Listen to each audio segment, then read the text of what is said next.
Hi friends, నా videos కానీ మీకు నచ్చినట్టయితే please like and subscribe my channel.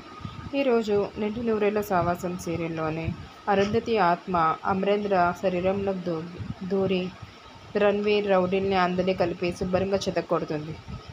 Arundhati ఆత్మ మనోహరిని కూడా చూస్తుంది. దాంతో మనోహరి భయపడిపోతుంది. ఏంటి అమరేంద్రకి నా గురించి నిజం తెలిసిపోయిందా అని చెప్పి భయపడిపోతూ ఉండగా అక్కడికి శాంబ వచ్చి, నిన్ను అమరేంద్ర చూడలేదు, అరుంధతి ఆత్మ చూసింది కాబట్టి నువ్వు భయపడని అవసరం లేదు, ఆ ఆత్మ నిన్ను అమరేంద్రని కాపాడింది అని చెప్తుంది.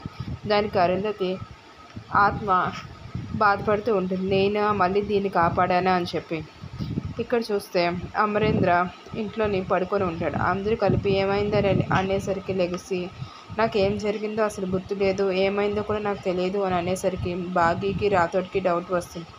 ఆరు ఆత్మ శరీరంలో ప్రవేశించి ఇదంతా చేసిందని చెప్పి అక్కను అడగాలి అని చెప్పి బాగి అక్కడి నుంచి వెళ్ళి అరుంధతిని అడుగుతుంది. ఎందుకక్క ఇలా చేసావు మనోహరి గురించి తెలిసే టైంలోనే అనేసరికి, జరిగింది ఏదో జరిగిపోయింది బాగి, కానీ ఇప్పుడు నువ్వు నాకు ఒక పని చేసి పెట్టాలి. నా అస్థికలు ఎల్లుండి ఉదయం 9 నుంచి 11 లోపు మంచి ముహూర్తంలో కలపాలి గంగలో, అప్పుడు నాకు పునర్జన్మ వస్తుంది అని చెప్తుంది. దానికి బాగి, ఏంటక్క ఇప్పుడే మనం కలుసుకున్నాం కదా, తర్వాత ఇప్పుడు మళ్ళీ నన్ను దూరం చేసుకుంటున్నావు ఏంటి, మన ఇద్దరం కలిసి ఉన్న రోజులు చాలా తక్కువ, ముందు నాకు తెలియక నువ్వు నా అక్కవని నీతో మాట్లాడాను, ఇప్పుడు తెలిసిన తర్వాత ఇంకా ఎక్కువ సమయం గడుపుదాం అనుకునేసరికి నువ్వు వెళ్ళిపోతాను అంటున్నావు అని బాధపడుతూ ఉంటుంది.